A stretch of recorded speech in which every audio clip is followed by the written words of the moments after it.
You and others say, well, there were Capitol police officers that day that let people in. Well, isn't it the same premise then? You either take out a gun and start shooting people, or if it's 100-1, you let them in. So why would you complain about that then? There were a lot of people on January 6th that were behaving in a way, and they felt it was best in their own interest to storm the Capitol, to try to overthrow a free and fair election. I know we disagree on who won the 2020 election, but until somebody shows me overwhelming evidence of widespread voter fraud, Donald Trump lost.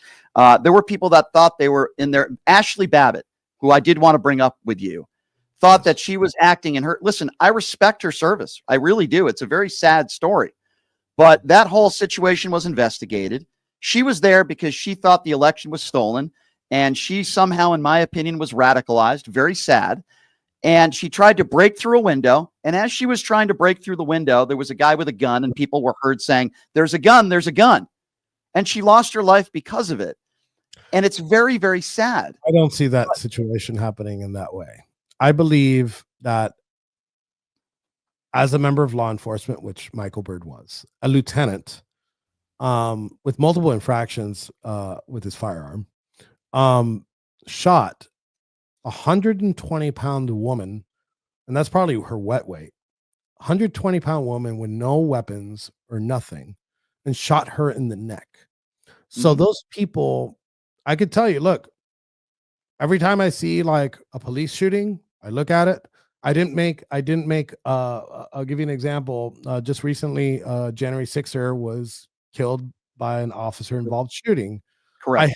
I held my judgment. I didn't go publicly and I didn't say, oh man, he was murdered because he's a January 6er. I held my judgment until I saw the video. The officer was put in a very horrible predicament where the guy tried to shoot himself and he pulled a gun, and obviously the officer had to shoot. And it was a very sad, it was one of the saddest videos I've seen. But let me go back to Ashley Babbitt. I believe that she was murdered.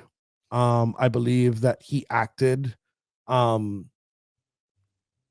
maliciously. So just let those people break through the window 15 feet away from a bunch of politicians. It wasn't just her. Maybe if it was just her, I would believe, I would agree with you a little bit more. The reason why I respectfully disagree with you is because there were 40, 50, 100 people in that room, and he points his weapon.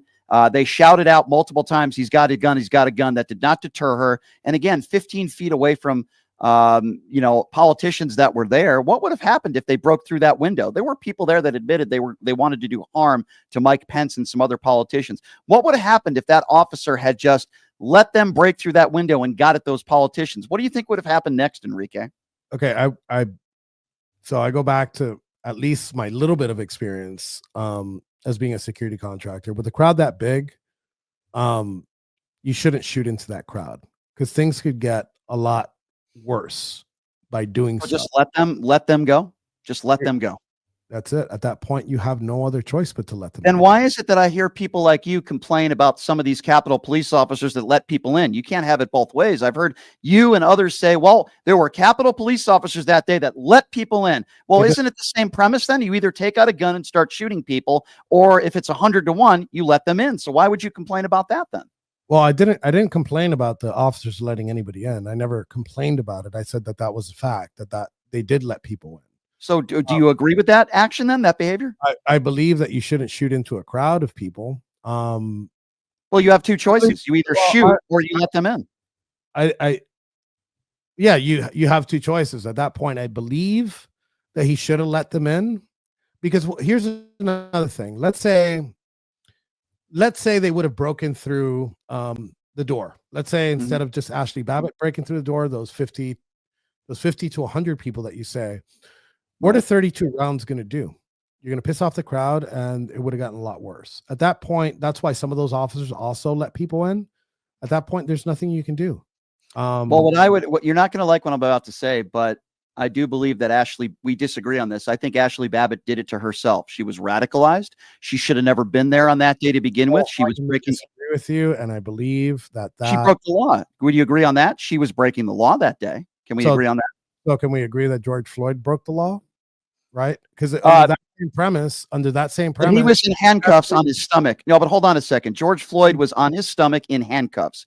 He wasn't trying to get away. And at the point that Derek Chauvin put his knee on George Floyd's neck for 9 minutes, he wasn't trying to break through a window to try to harm people and cause havoc. He was on his stomach. And I guarantee you that if Ashley Babbitt was in handcuffs, lying on her stomach, that officer would not have shot him. So with all due respect, I think that's a very false analogy. Bring it up because I could say both were wrong.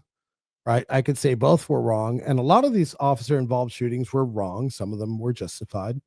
But an officer shooting a woman that's about 120 pounds with no weapons in her hands is murder.